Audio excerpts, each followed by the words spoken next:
Let me tell you how I think the world actually works. For a long time, if governments wanted to do something that would not be in the best interest of the people, they had to create an event that gave people the emotional energy to agree to something that they would otherwise usually not agree with, like going to war. So for a long time, they would stage false flag events where that comes from back in the day when pirate ships would put a different flag of a different country on their mast and then attack another ship, and people that were looking were like, oh my God, France is attacking Germany. And then everybody that saw it was like, well, we got to go after France, right? You get it, false flag. Well, for a long time, we didn't have these surveillance devices, so we would just believe what the government said, like the Gulf of Tonkin that got us into Vietnam, or like 9/11. Everybody didn't have amazing surveillance technology back then, just kind of flip phones. So we were like, dang, I can't believe Osama bin Laden did this, and people with box cutters took over planes and did unbelievable maneuvers.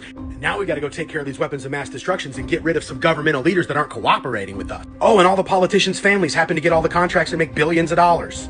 I know lots of war vets that'll tell me they have PTSD and trauma because they realized they weren't in a war on terror. They were being used as a pawn. Even though they had honorable intentions on joining the military to fight terrorism, it doesn't matter. They were still a pawn.